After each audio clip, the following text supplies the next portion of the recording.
Welcome to சுடு தண்ணி. இன்றைக்கி நம்ம வீடியோவில் எல்லாருக்குமே ரொம்ப பிடிச்ச ஒரு ஸ்வீட் ரெசிபி தான் எடுத்துகிட்டு வந்திருக்கேன். பூந்தி லட்டு எப்படி பண்ணுறதுன்னு பார்க்கலாம். இது ஃபெஸ்டிவல் டைமுங்கிறனால நம்ம அடுத்தடுத்து ஸ்வீட் ரெசிபீஸாக தேடிட்டுருப்போம். ஸோ இந்த வீடியோ உங்களுக்கு ரொம்பவே யூஸ்ஃபுல்லாக இருக்கும். ரொம்ப ஈஸியாக பூந்தி கரண்டி இல்லாமல் வீட்டில் இருக்க ஜல்லி கரண்டி வச்சு இந்த ரெசிபியை நான் பண்ணியிருக்கேன். இதோட இன்க்ரீடியன்ஸை நான் டிஸ்கிரிப்ஷன் பாக்ஸில் கொடுக்குறேன். இப்போ வாங்க சேர்ந்து சமைக்கலாம். ஃபர்ஸ்ட் இதுக்கு நம்ம கடலை மாவு கரைச்சிடலாம். நான் இன்றைக்கி 1 கப் கடலை மாவு சேர்த்துக்கிறேன். நல்லா சளிச்சிட்டு சேர்த்துக்கோங்க, அப்போ உங்களுக்கு கட்டி இல்லாமல் கரைக்க ஈஸியாக இருக்கும். இதோட ஒரு பிஞ்ச் ஃபுட் கலர் சேர்த்துக்கலாம். நான் எல்லோ ஃபுட் கலர் சேர்த்துருக்கேன். இதை நல்லா மிக்ஸ் பண்ணிக்கோங்க. தண்ணி சேர்த்து கட்டி இல்லாமல் நல்லா கரைச்சிக்கலாம்.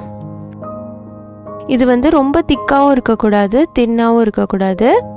ஒரு ஹை சிரப் கன்சிஸ்டன்சியில் இருக்கணும். அப்போ தான் உங்களுக்கு பூந்தி கரெக்டாக ஷேப்பில் வரும்.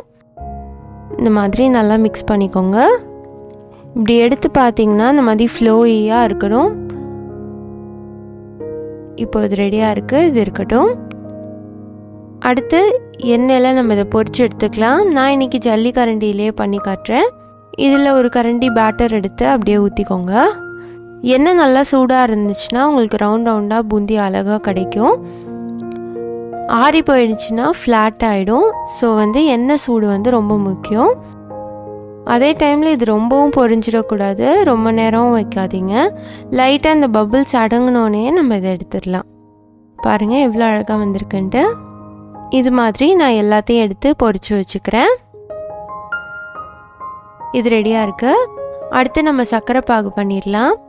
1 கப் கடலை மாவுக்கு 1.25 கப் சர்க்கரை எடுத்திருக்கேன். இதில் கொஞ்சமாக தண்ணி சேர்த்துக்கோங்க. கூடவே ஒரு பிஞ்ச் ஃபுட் கலர் சேர்த்துக்கிறேன். இதை நம்ம கரைச்சி எடுத்துக்க போகிறோம். நல்லா மெல்ட் ஆகட்டும். இது ரெடி ஆகிட்டு இருக்கும் போதே நம்ம முந்திரி திராட்சை வறுத்துக்கலாம். ஒரு பேனில் கொஞ்சமாக நெய் சேர்த்துக்கலாம். இதில் ஒரு 10-15 முந்திரி சேர்த்துக்கிறேன். இதை லைட்டாக ரோஸ்ட் பண்ணிவிட்டு இது செவந்து வரும்போது நம்ம திராட்சை சேர்த்துக்கலாம். இதோட ஒரு 10-15 திராட்சையும் சேர்த்துக்கோங்க.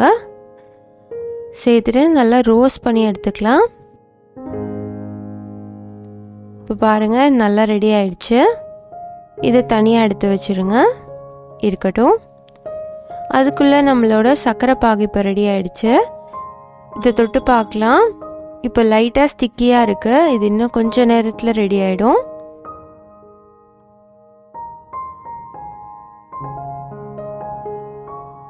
இப்போ பாருங்கள் அரைக்கம்பி பதம் வந்திருக்கு. இப்போ இது ரெடியாக இருக்குது.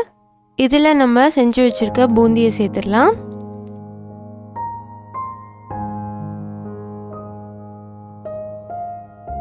எல்லாத்தையும் சேர்த்துட்டு நல்லா மிக்ஸ் பண்ணிக்கோங்க. இந்த பூந்தியை லோ ஃப்ளேம்லேயே வச்சு இதில் நல்லா கொதிக்க விடுங்க. ஸோ இது இப்போ ஜூஸியாக இருக்கும்.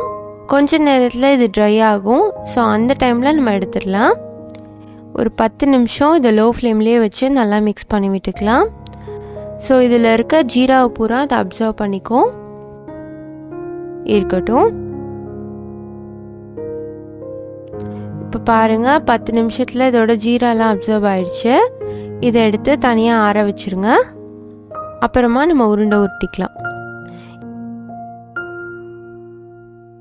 இப்போ பாருங்கள் நல்லா ஆறிடுச்சு. இதிலிருந்து கொஞ்சமாக எடுத்து நான் ஒரு சுத்த அரைச்சி வச்சுருக்கேன். இதையும் சேர்த்துக்கிறேன். ஸோ அப்படி சேர்க்கும் போது உங்களுக்கு உருண்டை பிடிக்க நல்லா வரும். அதோட நம்ம ரோஸ்ட் பண்ணி வச்சுருக்க முந்திரி திராட்சையும் சேர்த்துக்கலாம். கூடவே கொஞ்சமாக கல்கண்டு சேர்த்துக்கிறேன். இது ஆப்ஷனல் தான், உங்ககிட்ட இருந்தால் சேர்த்துக்கலாம். அதோட கொஞ்சமாக வாட்டர்மெலன் சீட் சேர்த்துக்கிறேன். இதுவும் ஆப்ஷனல் தான். சேர்த்துட்டு 1 டீஸ்பூன் நெய் சேர்த்துக்கோங்க. இப்போ இதை நல்லா மிக்ஸ் பண்ணிடலாம்.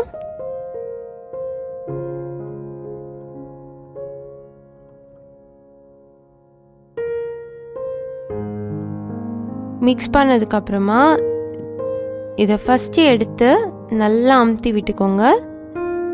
இப்படி ஸ்லோவாக அமுத்த உங்களுக்கு பிடிக்க நல்லா வரும்.